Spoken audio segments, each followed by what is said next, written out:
Hello, my lovely Rose Garden, and welcome back to our reading of Throne of Glass. This is Chapter 2. I'm Avalon. And I'm Ray. And all that intelligent stuff we were saying before with writing techniques and shit, throw that out the window. This is the part where I just get mean. Right, my ass hurts and I'm sunburnt. Let's do it. You took my rhyme away. How could you? I had to use it before you could. Mutually assured destruction. You will pay for that. I am paying for it. I'm reading Throne of Glass. Chapter 2. Oh, sorry. When we last left off, Selena was talking... Selena, whatever the fuck her name is, Skelly, was talking hot shit about how cool she is. We disagreed. And then the captain of the guard escorted her to see the prince at the prison. Who was seated in a throne that was not made of glass. Rude as hell. Wasted opportunity. 0 out of 10. Your Highness, said the captain of the guard. He straightened from a low bow and removed his hood, revealing close-cropped chestnut hair. The hood had definitely been meant to intimidate her into submission during their walk, as if that sort of trick could work on her. Despite her irritation, she blinked at the sight of his face. He was so young. Captain Westfall was not excessively handsome, but she couldn't help finding the ruggedness of his face and the clarity of his golden brown eyes rather appealing. She cocked her head, now keenly aware of her wretched dirtiness. So, he's not attractive, but I'm still going to check him out anyway. He's not attractive, but he is the first teenage boy I've seen in a year. This is she? The Crown Prince of Adderlin asked, and Selena's head whipped around as the captain nodded. Both of them stared at her, waiting for her to bow. When she remained upright, Kaol shifted on his feet, and the prince glanced at his captain before lifting his chin a bit higher. Bow to him, indeed. If she were bound for the gallows, she would most certainly not spend the last moments of her life in groveling submission. Thundering steps issued from behind her, and someone grabbed her by the neck. It's like a cat, just scruffed. Selena only glimpsed crimson cheeks and a sandy mustache before being thrown to the icy marble floor. Pain slammed through her face, light splintering her vision. Her arms ached as her bound hands kept her joints from properly aligning. Though she tried to stop them, tears of pain welled. The fuck did you think was gonna happen? You thought they were just going to be like, she is proud and does not bow to the prince. We admire her. It's like, Dumb no, bitch. You're going to get thrown. You're going to get yeeted across that glass floor. I can only assume the floor is also made of glass, because everything else but the throne is. Dumb bitch. That is the proper way to greet your future king, a red-faced man snapped at Selena. The assassin hissed, also like a cat, baring her teeth as she twisted her She head. just straight up hisses, See, I don't have an issue with, the whole, he growled this, or she hissed that. But usually it's paired with dialogue to express a manner in which the character is speaking. Right now she's just baring her teeth. She is just straight up hissing like a cat. What do you hope to accomplish with this? Everyone's gonna look at you and like, oh no. Nope, it's feral. We threw her to the ground too hard. The assassin hissed, baring her teeth as she twisted her head to look at the kneeling bastard. He was almost as large as her overseer, clothed in reds and oranges that matched his thinning hair. His obsidian eyes glittered as his grip tightened on her neck. Wow, black eyes? That's not something you see every day. If she could move her right arm just a few inches, she could throw him off balance and grab his sword. The shackles dug into her stomach. The fizzing, boiling rage turned her face scarlet. See, he's not hot, so it's not okay for him to manhandle her like this. Listen, first teenage boy she's seen in a while. She's just all like... After a too long moment, the Crown Prince spoke. I don't quite comprehend why you'd force someone to bow when the purpose of the gesture is to display allegiance and respect. His words were coated with glorious boredom. Oh my god. He's enlightened. Oh my god, he literally is doing she doesn't bow to me, and I respect that. He's enlightened. He's a dick's what he is. Selena tried to pivot a free eye to the prince, but could only see a pair of black leather boots against the white floor. You better start licking them now, bitch. It's clear that you respect me, Duke Perrington, but it's a bit unnecessary to put such effort into forcing Selena Sardothian to have the same opinion. Does she really, like, warrant a last name drop here? Whatever. You and I know very well she has no love for my family, so perhaps your intent is to humiliate her. No fucking shit. She's a prisoner. She is a slave in a salt mine. It's all about humiliation, baby. Like, I don't know how in charge this prince is thus far, but, like, in the setup of the royal family, but you know what happens at prisons, right? It's not like they're trying to go over there and build up their confidence, especially when they're making them slave away in a salt mine. Listen, there is no PBIS in the prison, okay? Like, fucking... What do you think's gonna fucking happen? My guy? My dude? My bitch? Like, what? What? I really want the Duke to be like, oh, I thought this was to make her respect you. Like, no, of course he's here to humiliate her. She's in fucking prison. In the medieval ages or whatever the shit. Is it medieval? Because it looks like on the cover she's got two guns. They're supposed to be swords. Sword? Are they? Yeah, that's, they're like curved blades. Oh, okay. We were looking at the cover that we have up. We made sure and got the cover that we have up on the screen. The cool one. Not the one with Becky. But, like, I don't know, they kind of look like gun blades. They do a little bit. And, I'm all down for anachronisms and gun blades and shit. I could be good with that. But it wouldn't be medieval. Needs to be explained. Yeah.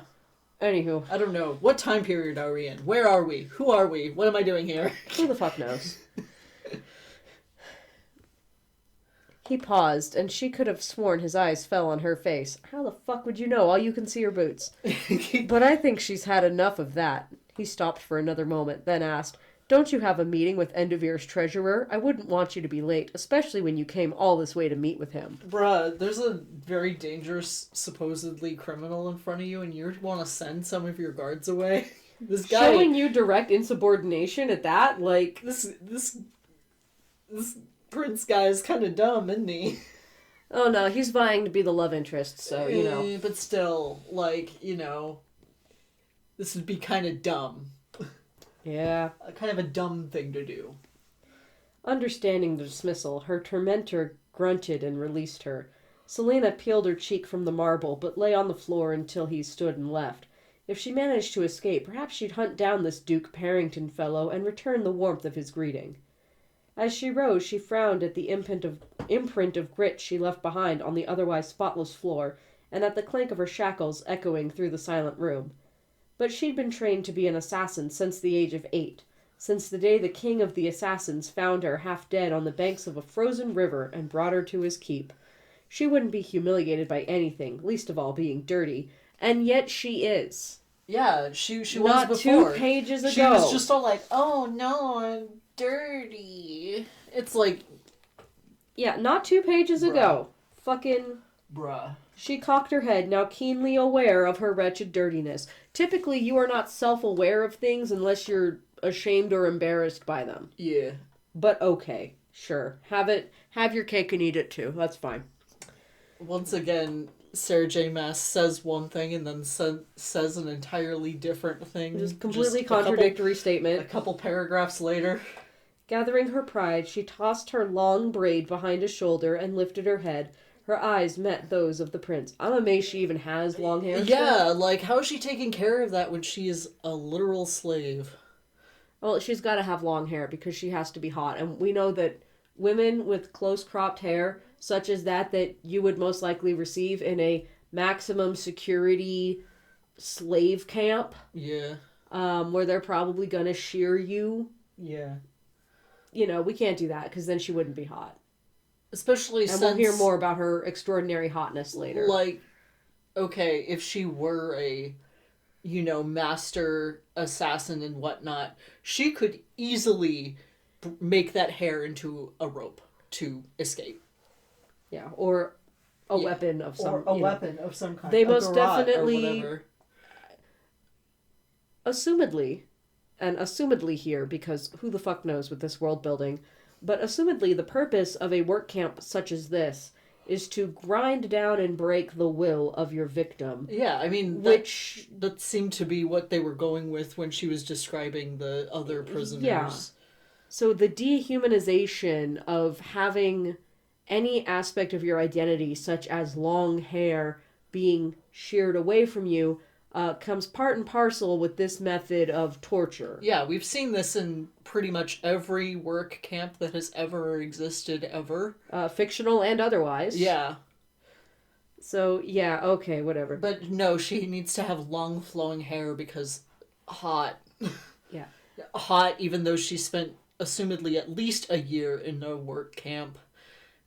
And being malnourished and worked to the bone and I'm sure someone's gonna come in at some point and be like, it's just a fantasy, it's just a wish fulfillment thing, why are you taking so serious this? And I'm like, because she's claiming that she is the best assassin and not just a political prisoner.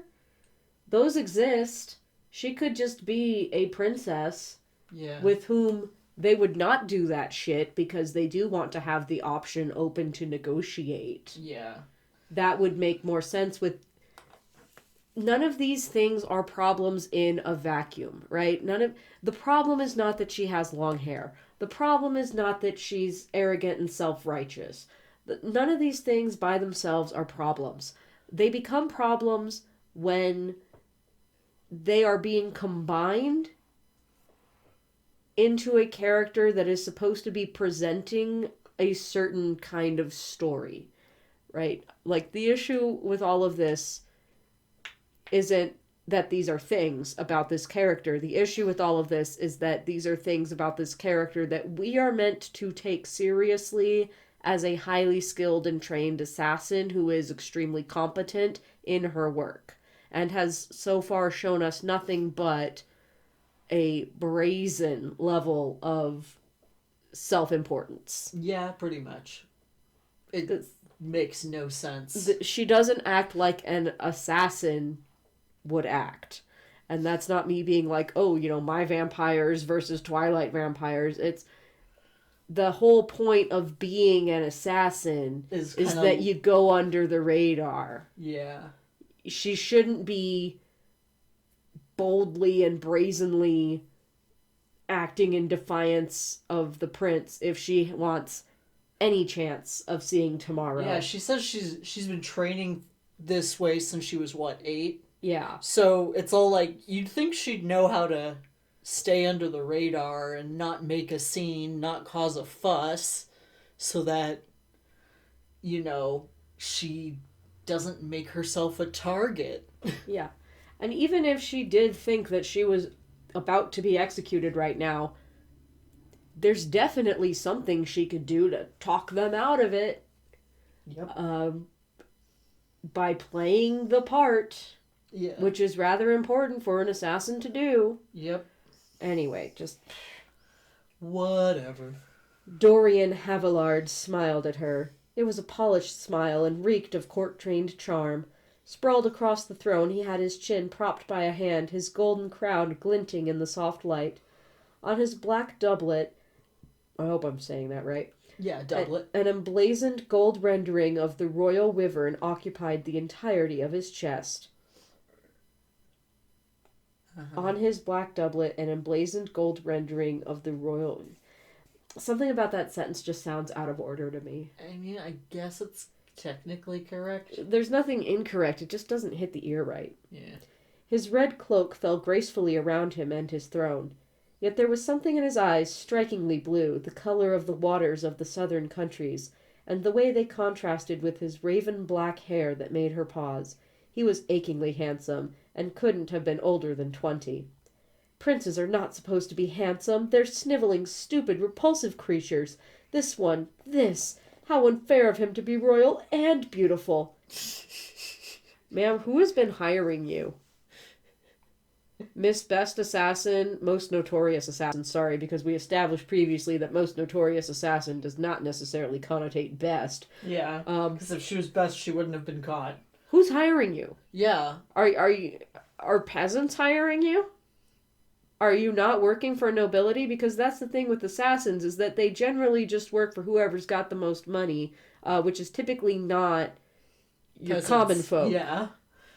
Usually it's nobility. If you were like a freedom fighter or, a mercenary of some kind, maybe, depending on the mercenary group, then I could see you, not caring for the nobility, or I guess caring would not be the word, because you could not care for the nobility but still get paid by them. But it's all like, you know who's paying your bills. Okay, I think you actually just hit right on the head something that it's been in the back of my mind, but I couldn't find a way to say it, and I think you just said it perfectly. What did I say? She's not being written like an assassin. She's being written like a freedom fighter. Yeah. She's being written like she's fucking Katniss Everdeen or some shit. Yeah. Like, she's the she doesn't, big, important rebellion person. Yeah, this whole thing about her being rebellious and, self-assured and, doesn't bow to the nobility. And won't play their games and whatnot. This doesn't feel like an assassin. This feels like a freedom fighter or, one of the rebels. Yeah. Yeah, which again, totally fine if that's the character you want to write, but fucking write that character then. Yeah, exactly. Don't give me this and then tell me it's something else. I guess assassin sounds a bit cooler. Yeah, that really, it's all rule of cool. Yeah. And, okay, well, let's just keep going. Yeah. Also, princes aren't supposed to be handsome, bitch. He has access to good food and skincare. Yeah, and servants. And dental care. Who dress him in the nicest clothes possible. You'd have to fuck up pretty bad to not be at least slightly more attractive than the average Joe. Inbred. She shifted on her feet as he frowned, surveying her in turn. I thought I asked you to clean her, he said to Captain Westfall, who stepped forward. She'd forgotten there was anyone else in the room. She looked at her rags and stained skin and couldn't suppress the twinge of shame. Once again, we're talking about how ashamed she is to be dirty and shit. It's like, girl, what? You should be past that. We should be past this. It was literally on the same page. It was 3 paragraphs ago on this very page that she said she would not be humiliated by being dirty, least of all being dirty. Couldn't suppress the twinge of shame. What a miserable state for a girl of former beauty. Oh no, the Harpy Shrills are coming out. Former beauty. At a passing glance, one might think her eyes blue or gray, perhaps even green, depending on the color of her clothing. Oh no, here we go, Ebony Darkness Dementias. Ebony Darkness Dementia Ravenway. Tell me all about this character and how she looks. Up close, though, these warring hues were offset by the brilliant ring of gold around her pupils, so hazel. But it was her golden hair that caught the attention most. Hair that assassin.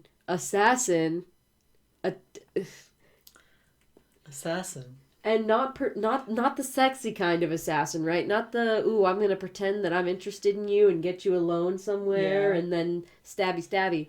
But, I'm going to kill these 6 guys with my bare hands kind of assassin. Yeah. Okay. She's more hitman, less, I don't even remember the name of that. Less femme fatale, more hitman. And yet. But it was her golden hair that caught the attention of most. hair that still maintained a glimmer of its glory. In short, Selena Sardothian was blessed with a handful of attractive features that compensated for the majority of average ones. Oh, so she's hot, but not too hot. Not too hot. And Not, by we need to point out the fact that she's still relatable to 17-year-old reader Chan. and by early adolescence, she discovered that with the help of cosmetics, these average features could easily match the extraordinary assets. And again, just want to make clear, problem is not that she is a girl who likes makeup or that she is a girl who thinks about her appearance. Problem is that she literally said a couple paragraphs ago that she didn't give a shit about her appearance. And now she very much does. More so than looming threat of death in front of her. Yeah, it's all like, why is she thinking about this when she's still stuck in the, so am I gonna die today? Like... Yeah, I think that would be occupying the majority of my mental bandwidth in this moment. Same. And then maybe after they explain that they are not going to kill me because there's still 400 pages of book left, then I could start thinking about, they're really hot. Damn, I wish I still looked that hot. Yeah. You know, priorities. Yeah, this is for later when, spoiler, she gets she gets like taken to the palace, right? Yeah, something like that. Yeah, so it's all like that's the time to start thinking about, oh shit, I look like a freaking urchin actually. Like, I am scrump with every disease. I am scrump. I have every disease. I should probably like wash my ass. But you know, right now, not the time. It is obviously just Sarah J. Maas being all like, oh shit, I haven't told you how hot this character is yet. Let me fix that. At least she made it to chapter 2. That's better than a lot of people do.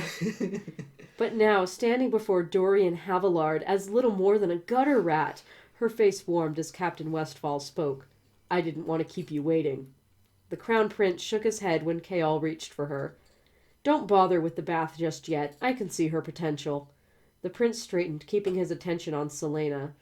I don't believe that we've ever had the pleasure of an introduction, but as you probably know, I'm Dorian Havillard, Crown Prince of Aderlin, perhaps now Crown Prince of most of Aeriel. Okay, so he is literally in charge of the nation. Yeah, he is. So, and he's just all like, oh, I don't know what prisons do. I just think back to okay, sir. Fucking Romeo x Juliet, and that when Romeo was put in charge of that prison and then he won over everybody by working alongside them, and I'm like, damn, that was such a good character beat and such a good little arc for him. I wish I was watching Romeo x Juliet right now. I don't even give a shit about the weird ending. What? It would be better. What about the tree aliens? It would be better. Don't you like the tree aliens? She ignored the surge and crash of bitter emotions that awoke with the name.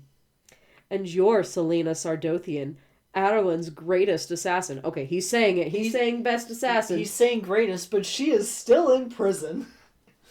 Okay. Perhaps the greatest assassin in all of Aeriel. Stop. He studied her tensed body before he raised his dark, well-groomed brows. You seem a little young. He rested his elbows on his thighs. I've heard some rather fascinating stories about you. How do you find Enderveer after living in such excess in Rifthold? Arrogant ass. I couldn't be happier, she crooned as her jagged nails cut into her palms. After a year, you seem to be more or less alive. I wonder how that's possible when the average life expectancy in these mines is a month. Quite a mystery, I'm sure. So again, we're being told she's cool and badass because she survived for way longer than most people, but we don't know how she did that. Yeah, how did she do that, seeing as how she, like, killed a guy? She killed a guard and they didn't immediately... Just execute her? Execute her right there? Like 50 guards right now on her, take her head off? Why didn't that happen? See, I am, like, vastly more interested in any of that. This feels very much just like, I have plot armor. Because I'm the hot girl in this romance book. This is my OC and she has powers everything. Yes. What are her powers? Yes. she's literally the girl with all the gifts. She batted her eyelashes and readjusted her shackles as if they were lace gloves. The Crown Prince turned to his captain. She has somewhat of a tongue, doesn't she? And she doesn't sound like a member of the rabble. I should hope not, Selena interjected. Hey, wouldn't you, want to sound like you're part of the rabble? Wouldn't you want to not stand out this much? You freedom fighter?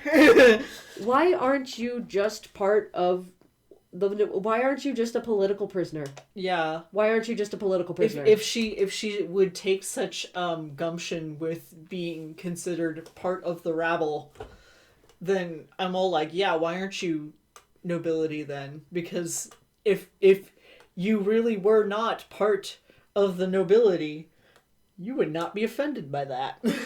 Yeah, and here we go, just the snappy, completely devoid of world building, or this is the same issue that I had with Anastasia in 50 Shades of Grey. This character just came into existence 5 minutes before the story started.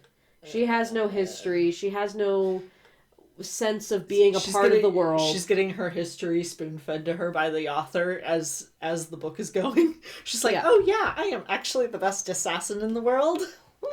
Yeah, and again, because we have that whole, oh, you're not part of that rabble. I should hope not. So I'm like, okay, so you're acting like you're the highborn noble, but then you're looking down on the nobility, but then none of it makes sense. What stratosphere? What's your status? What's your social class? Yeah.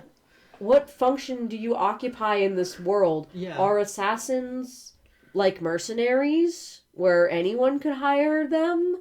Are they, you mentioned a king of assassins. I'm assuming by king you mean guild leader.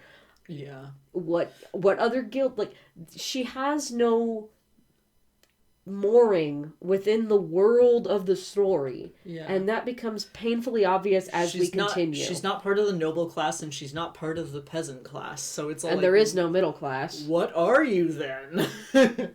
Yeah, and this exchange that I'm about to read is just going to make it so painfully obvious that that she came into existence 5 minutes ago. And fully formed with her long flowing hair that she managed to not have chopped off after a year of being in a work camp. And I'm not saying that you have to be freaking J.R.R. Tolkien to write a fantasy story, but something. The characters should feel like they occupy their world. Yeah. Here we go.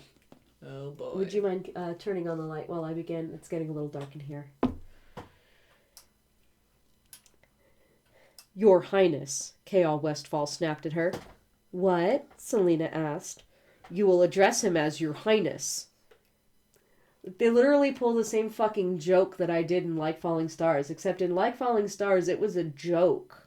And also Anne was literally born 5 minutes ago. As far as she fucking knows. Yeah. She literally had her mind just blown out of nowhere. This is a woman that apparently has a history, supposedly we are told to believe by the author.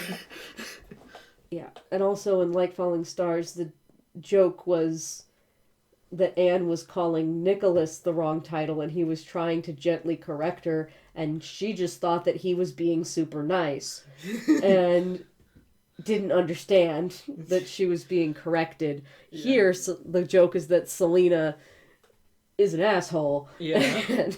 And so is Chaos. Everyone here is an asshole. Everyone sucks here. Selena gave him a mocking smile and then returned her attention to the prince. Gosh, do you think she might be a secret princess? I'd bet dollars to donuts that she's actually a princess. The way he goes, Your Highness, and she goes, what? I don't think I read it right earlier, but I think that's what's supposed to be happening, is that she thinks that he's talking to her when he says Your Highness. Put your bets in the fucking comments now. Is she a princess? Or if just the whole she was taken in by the king of assassins, so she would be the princess of assassins, right? I bet she's some sort of orphaned princess. I mean, I don't know anything about this book, so I'm not gonna take that bet. I'm confident. Have you read spoilers? I mean, I'm vaguely aware of it, but I get these mixed up with that Court of Thorns and Roses all the time, so... Yeah, anyway, whatever. Either way, I'm just like, I mean, obviously she's gonna end up being royalty by the end, somehow. Also, wasn't this, like, sort of vaguely, kind of, but not really Cinderella? I'm holding out on that. It was told to me that that's what it was when, like, people were first getting really into it and trying to get me to read it. They were like, oh, it's like a edgy Cinderella, and I was like, yeah, okay, whatever. I've yet to see anything Cinderella-esque about this. Glass, it's right there. Glass. Also, she works. She's been working real hard, and also glass. That's not enough for me. Anyway, Yeah. I'm gonna keep going. Yeah. Dorian Havilard, to her surprise, laughed. You do know that you're now a slave, don't you? Has your sentence taught you nothing? Had her arms been unshackled, she would have crossed them. I don't see how working in a mine can teach anything beyond how to use a pickaxe. And you never tried to escape? A slow, wicked smile spread across her lips. Once. The prince's brows rose, and he turned to Captain Westfall. And if you were the best assassin in the world or whatever, you should have been able to escape. I wasn't told that. Selena glanced over her shoulder at Kaol, who gave his prince an apologetic look. The chief overseer informed me this afternoon that there was one incident. 3 months. 4 months, she interrupted. 4 months, Kaol said. After Sardothian arrived, she attempted to flee. She waited for the rest of the story, but he was clearly finished. That's not even the best part. There's a best part, the crown prince said, face caught between a wince and a smile.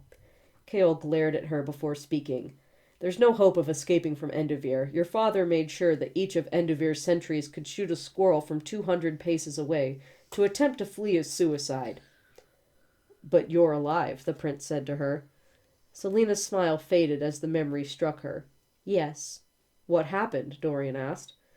Her eyes turned cold and hard. I snapped.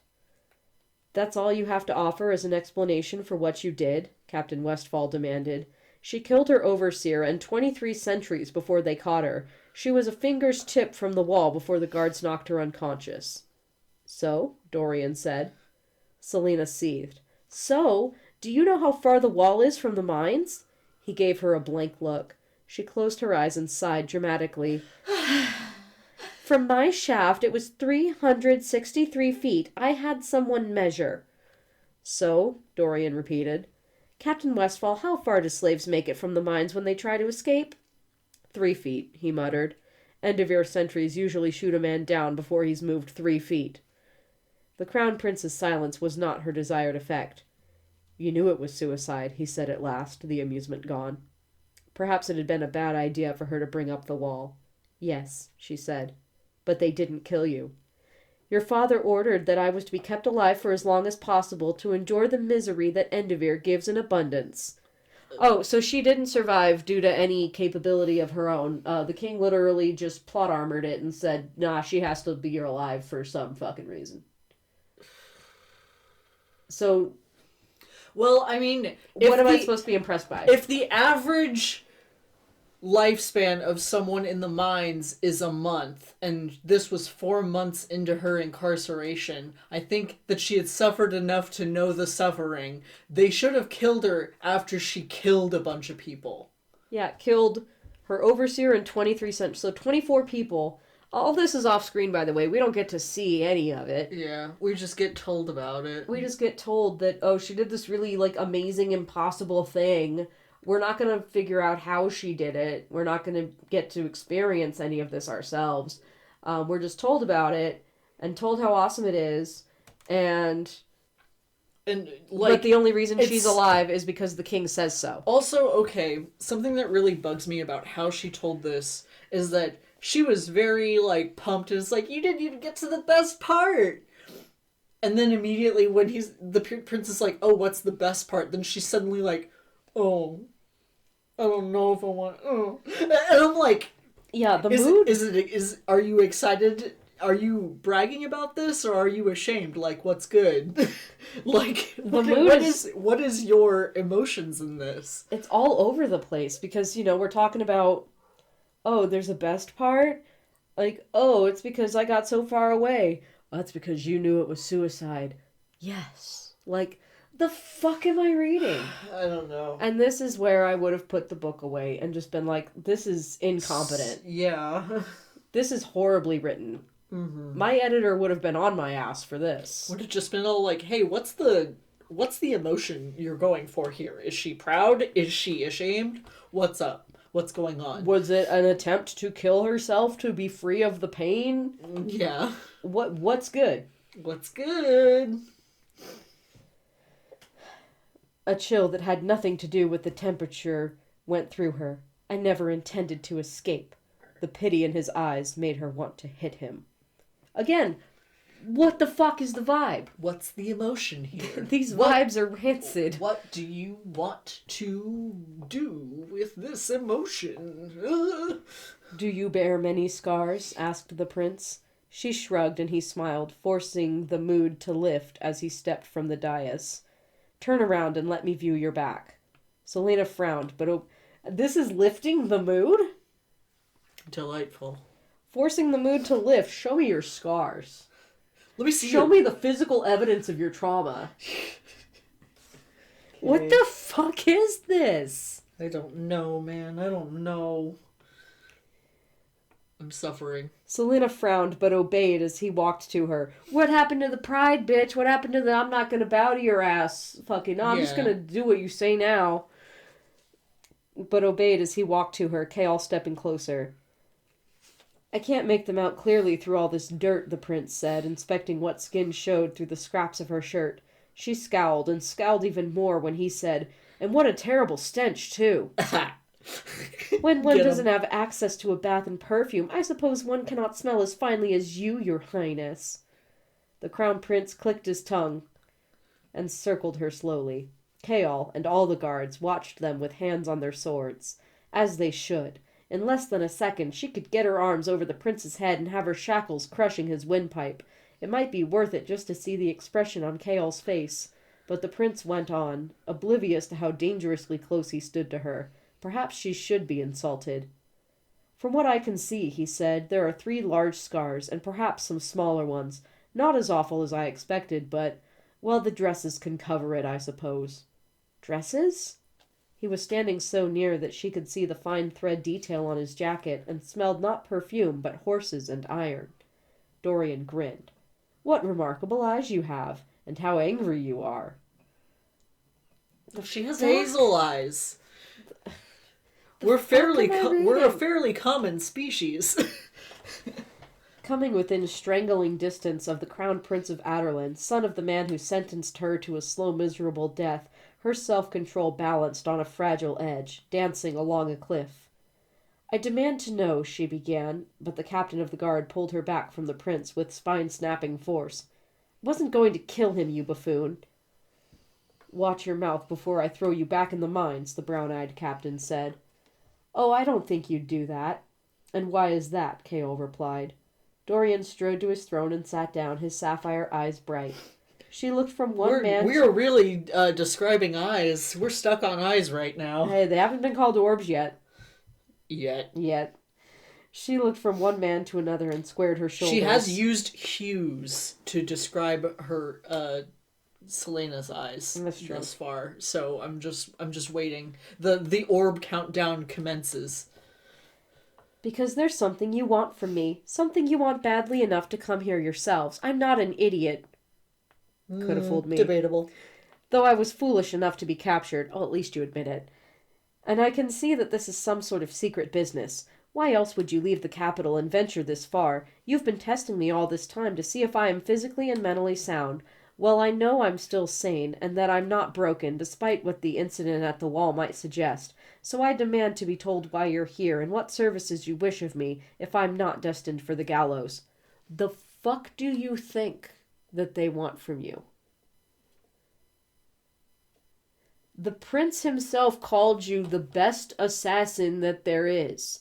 What do you think they could possibly want you to do? The crown prince, the guy who is next in line for the throne. What possible reason might they have to enlist She's no an fool, assassin? though. She's no fool. Don't get it twisted. She's not an idiot. Like, even if she was wrong, it would be of sound mind to assume that they want her to kill the king.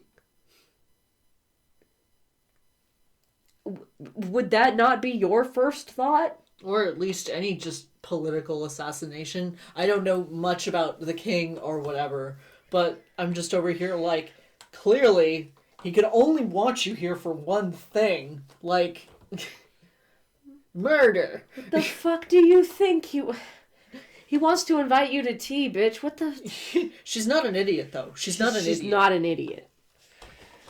The men exchanged glances. Dorian steepled his fingers. I have a proposition for you. Yes, we've established that. That is literally what her entire paragraph was about. Her whole paragraph was saying that she knows you have a proposition for her, so maybe just get the fuck to it. Mm-hmm. Her chest tightened. Never, not in her most fanciful dreams, had she imagined that the opportunity to speak with Dorian Havillard would arise. She could kill him so easily, tear that grin from his face. She could destroy the king as he had destroyed her. Do we have any evidence that the king gives a shit about his son? Yeah. Bold of you to assume. But perhaps his proposition could lead to escape. If she got beyond the wall, she could make it. Run and disappear into the mountains and live in solitude in the dark green of the wild, with a pine needle carpet and a blanket of stars overhead. She could do it. She just needed to clear the wall. She just wants to live the cottagecore dream. She had come so close before. Oh, really, bitch? You came so close before? Because a couple pages ago you were saying you never intended to escape. Yeah, you said it was a suicide attempt, but okay, whatever. Whatever. Alright, fine. Well, just forget everything that... This book is fucking gaslighting us. Okay, I've got a better thing. This book has the attention span of a 5-year-old. If it hasn't been said in the last sentence, she's forgotten it entirely. It didn't happen. It's false. It's made up. She remembers the last sentence that she spoke, and she's continuing on from that. It's kind of like that game that you play, where you tell a story, and it goes from person to person to person, and they, like, have a word or a sentence, and it just has to connect to the last word or the last sentence. Oh, yeah, I know that story. That's what this is. She's telling a story as a 5-year-old, and she's just all like, anyway. I'm listening, was all she said. And that's it. That's the end of the chapter. We gotta wait till the next chapter to hear what the actual proposition is. I wonder if it has anything to do with fucking killing people. Wow. Wouldn't that be something? Who could fucking predict? Who could predict that? Not Selena. Oh my god. Okay. So I feel like this one we got a little bit meaner with it, but do let us know your opinions in the comments. We're tired of this already, and we're only 2 chapters in. How are we gonna survive? How am I gonna survive the frickin' breaking her fingers thing again? Yeah, and we have read this before. Just the first book, though. I didn't really look into the rest of the series. But just knowing SJM, I'm gonna just go off the cuff here and say that one of these men is the love interest until he's not. One of these bitches is gonna get Tamland. Oh no. Like, I feel it. I feel it in my fingers. I feel it in my toes. These motherfuckers get to romance us. They got to go. Alright, and with that delirious little refrain, we leave you for the night. Goodbye. Goodbye. Good luck. Bye. Bye. Thank you so much for watching, and a special thank you to my patrons. If you'd like to see your name here or in the description below, please consider joining my Patreon. Your support means so much to me and allows me to continue making content. If you want to support my content in different ways, consider buying my books, donating on Ko-fi, subscribing to the channel, or even just giving this video a like and comment. Any and everything is appreciated so much. Keep growing till next time, Rose Garden!